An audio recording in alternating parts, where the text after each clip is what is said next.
5, 4, 3, 2, 1, 0. Weekend confirmed. Ignition. Liftoff. Liftoff.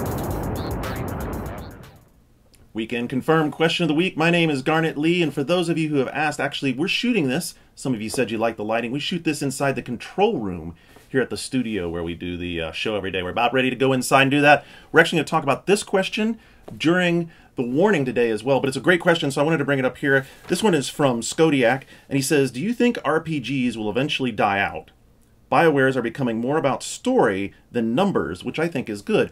And right off the bat, one of the things that struck me out with your question was that you associated the old sort of structural, procedural, let's have stats and roll dice in the background and calculate against tables of that system being a role-playing game. That's interesting. I think that it shows how many different definitions we have for genres in the video game world. For me, a role-playing game is much more about character creation.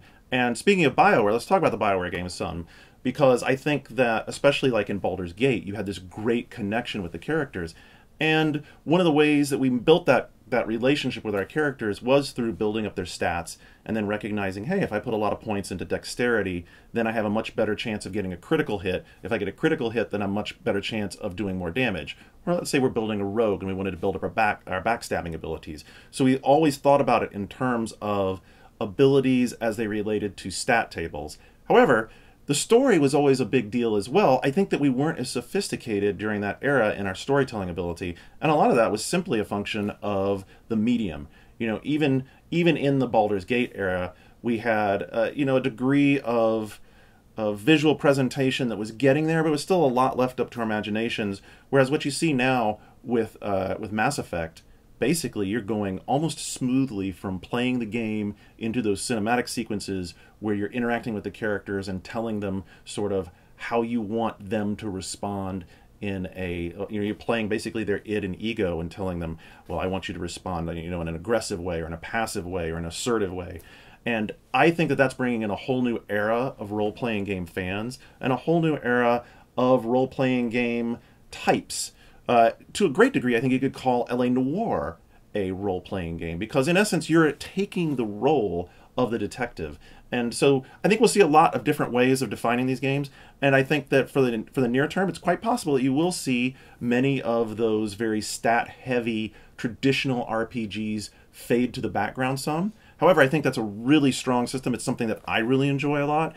And as we start to play around with these new systems of conversational interaction and smarter AI and better NPCs to deal with, I think that eventually we'll say, well, wouldn't we like to have some of the structure back? Because ultimately part of playing a game is feeling like you really have a lot of control over the situation, control over your characters. You don't want to ever get in a situation, say for instance with Shepard, where the game has started to almost play itself because you don't really know, well, did I put enough points into strength to be a strong shepherd? Did I put enough points into charisma to be a coercive shepherd? You want to have that sense of control. So I think we'll swing back there. Going away? Absolutely not. People love their entertainment and they love being sucked into these stories. I think if anything, you'll see more and more blurring the lines and more role-playing as a function of all different games.